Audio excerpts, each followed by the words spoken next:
అందరూ బాగున్నారా? అందరికీ స్నేహితుల దినోత్సవ శుభాకాంక్షలు. పవిత్రమైన స్నేహం ఉండాలి. అటువంటి స్నేహంలో ఎంతో ఆనందం ఉంటుంది. ప్రతి ఏటా ఆగస్టు నెలలో వచ్చే మొదటి ఆదివారం రోజున ప్రపంచమంతా ఫ్రెండ్షిప్ డేను ఘనంగా నిర్వహించుకుంటారు. అయితే మీరు కూడా మీ స్నేహితులందరికీ శుభాకాంక్షలు తెలిపారు కదూ. ఇప్పుడు భగవతి గారు మరో మంచి కథతో ఈ వారం మీ ముందుకు వచ్చారు. మీరందరూ కథ విని చక్కగా ఆ కథ ఎలా ఉందో కామెంట్స్లో తెలియజేస్తారు కదూ. హాయ్ పిల్లలు, ఈ వారం కథ పేరు ముని ఇచ్చిన మణి.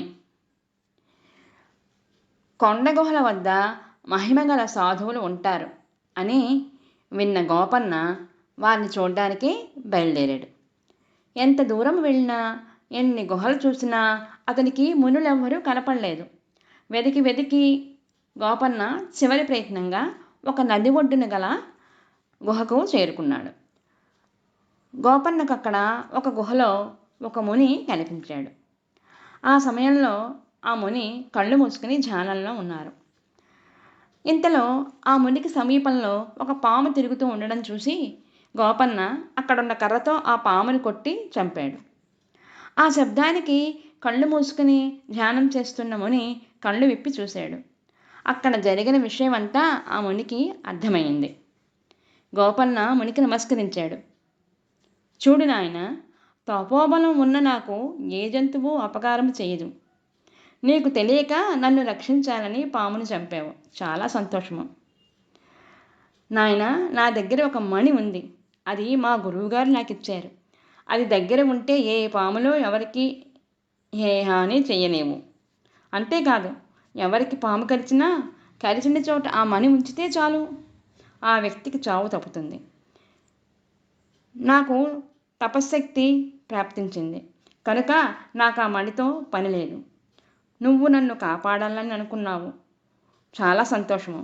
నీకు కానుగ్గా ఈ మణి ఇస్తున్నాను, స్వీకరించు అని తన దగ్గర ఉన్న మణిని తీసుకుని ఆ గోపన్నకి ఇచ్చాడనమాట.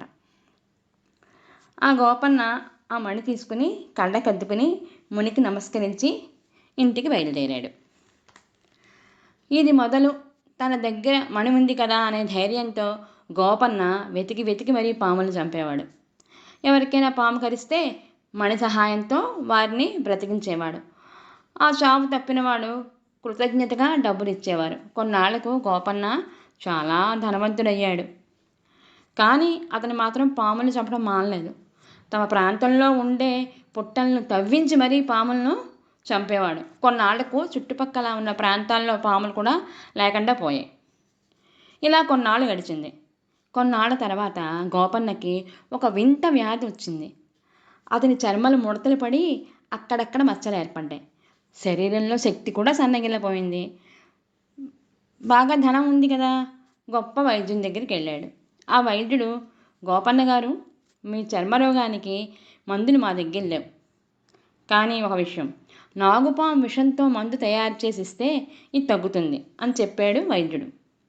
కాబట్టి నాకు ఎలాగైనా మీరు నాగుపాము విషం ఇస్తే దాంతో మందు తయారు చేసి ఈ జబ్బుని నయం చేస్తానన్నాడు. గోపన్న వెంటనే, ఓస్, ఇదెంత పని, తెస్తాను అని చెప్పాడు. కానీ పాములన్నింటినీ వెతికి వెతికి మరీ చంపడం వలన ఎంత వెతికినా పాములు దొరకలే. అప్పుడు అర్థమైంది గోపన్నకి, అయ్యో, కొన్ని రోగాలు పాము విషంతో కూడా నయమవుతాయన్నమాట. నేను ఎంత పొరపాటు చేశాను అని చాలా బాధపడ్డాడు. చివరికి చాలా దూర ప్రాంతాలు తిరిగి అతి కష్టం మీద మణి సహాయంతో నాగుపాముని పట్టుకుని దాని విషం సంపాదించి వైద్యం చేయించుకుని తన రోగాన్ని పోగొట్టుకున్నాడు. సృష్టిలో అన్నీ ఉపయోగపడవే అన్న సత్యాన్ని గ్రహించిన గోపన్న ఆనాటి నుండి పాములను వేటాడడం మానుకున్నాడు. ఇదండి కథ. అంటే భగవంతుడి సృష్టిలో ఏదీ పనికిరాంది ఉండదు, అన్నీ కూడా పనికి వచ్చేవే. బాగుంది కదా. బాయ్ పిల్లలు, వచ్చే వారం మరొక్క కొత్త కథతో మీ ముందు ఉంటాను.